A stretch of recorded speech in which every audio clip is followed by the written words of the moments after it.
Hello, contractpreneur. So, should you take cash, checks, or credit cards? Well, let's talk about this in this next episode of Successful Small Service Contracting. But first, please subscribe and ring the bell to continue to get helpful videos from me as they come out, and I really appreciate that. Now, I'm assuming that you know nothing about credit cards as far as accepting them for your services rendered. One of the major benefits of running your own business is the choices you can make concerning how you will accept your money and what you'll do with it. Look into every way you find appealing to be able to accept all avenues of getting paid. Of course, the way you take money has to be appealing to the client also, but you are in control of it, and that is one of the great things about creating your own job. The choices are yours. The normal ways to take money for services rendered hasn't changed much over the years. Of course, checks, cash, and credit cards. There are other ways to get paid that I'll talk about later, but first, let's talk about credit cards. Most clients want to pay with a credit card because either they have to put the payment off on the repair, or these days, a lot of people are putting everything they can on a card that earns points to get things for free. Now, it really isn't free, but they're advertised as that. Airline miles are the points that I see people going for most of the time. Keep in mind that when a person pays with a credit card, it costs you a percentage of that sale to let your clients pay on credit. It's up to you to negotiate the lowest percentage on your credit card merchant account. Your merchant account is who processes the credit card for a fee for you. Now, beware of gimmicks on the merchant account fees. Gimmicks can be short-term, low percentage fees that get you to change over to that particular vendor, but generally in a few months the rate just goes right through the roof. Or low percentage fees are based on your volume of money collected from your clients. You really want the fees to be the same no matter what. Be sure to negotiate the same rate on all four major cards. Now, American Express is usually the highest percentage card. They give a lot of points to the card user in free things, and of course everyone wants to use American Express because of that. Well, guess where the free comes in? From you and your percentage fees.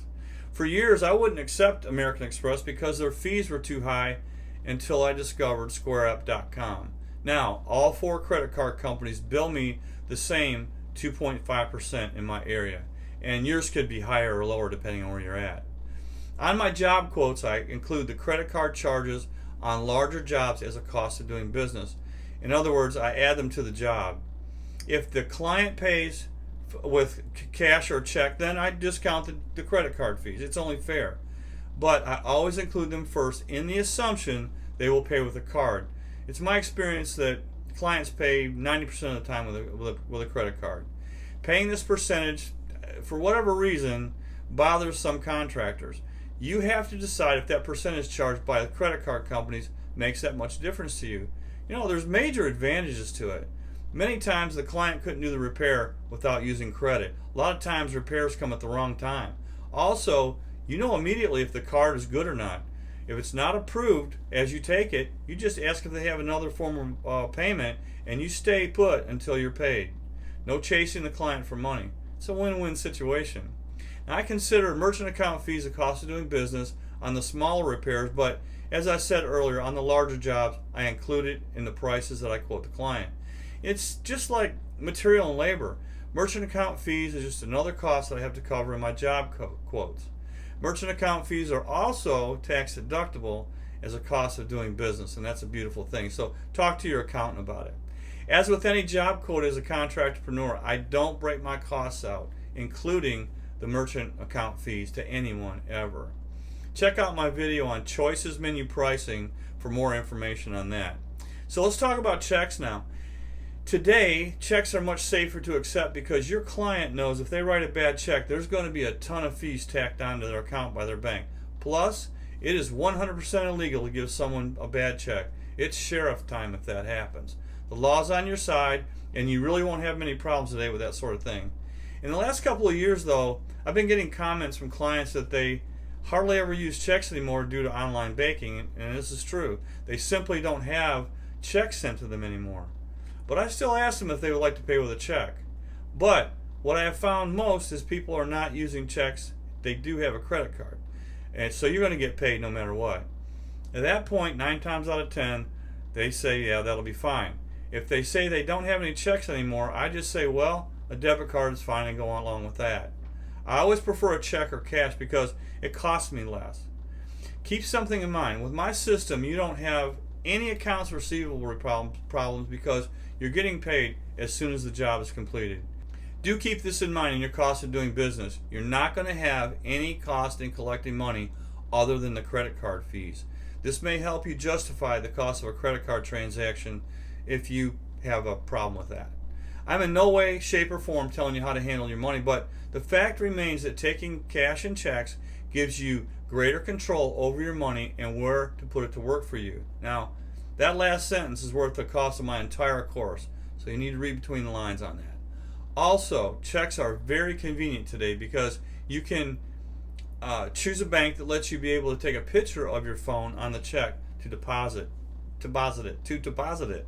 You don't have to go to the bank anymore with checks if you're going to deposit it, and I love that. One last thing about checks: never ever take a check that's post-dated. For example, if someone is wanting to pay you when they get paid on Friday and it's Tuesday, have them date the check for Tuesday with the promise that you'll hold it till Friday. Post-dated checks are illegal, and guess how I found out about that one? It was to the tune of $3,200, and I had to chase the deadbeat. Never did collect on that one. It was from a guy I trusted too. I would have taken a check written on a napkin from the guy. Did plenty of business with him before he got in trouble, of which I didn't know about when I took the check, and was getting hard up and decided to start bouncing checks on the subcontractors to keep his money and his lifestyle going. So you live and learn. Now let's talk about cash now. Simply put, cash is king. You're going to find that people ask you if you will give a discount if they pay cash. And I always say no, but I tell them I do accept cash though. Cash is a huge advantage from the standpoint that it's a private transaction between two people. It's not very traceable if that means a lot to you. Actually, that's one of the biggest advantages. You have control over your money. But discounting a job greatly just because a client's going to pay cash isn't a great advantage for you. Just take the credit card or a check and go on. People expect great discounts for cash, and it just isn't worth it to the contractpreneur that knows his cost of doing business. I like to use the cash I get from my work to build my emergency fund and for when I find things that I want to flip or buy and sell. And it's up to you how big that emergency fund or flip fund is, of course. I keep $100 change in small bills in my service truck to make change for the cash payers. Now, let's talk about bartering. Something to keep in mind about bartering though: it needs to be an equal transaction for both parties. Too many times bartering is an unequal transaction between two parties. For example, printing companies, they love to barter. Why? Because they have just pennies in their product, paper and ink. On the other hand, it would be hard for a heating and cooling contractor to trade evenly because he will have thousands of dollars in equipment to cover. Of course, the printer would love the barterer to install that heating and cooling system. So does that make sense? Always make a barter deal benefit you greatly, and you won't be disappointed. I highly recommend bartering directly with an individual that has whatever you want rather than a bartering club. Joining a barter club only increases your cash costs. The membership is always in real dollars, and you're expected to barter on a regular basis and within the club. It's just not a good deal. Other avenues of taking money include PayPal, Apple Pay, and other online sources such as this. Beyond what I've mentioned already, I would watch carefully to make sure that any other type of payment is not fraud, such as money orders and cashier's checks. Well, that's it for this episode. You take care, and I'll talk to you in the next video.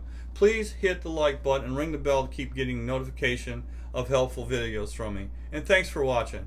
Please keep in mind, I'm always glad to help you in any way I can. Take care.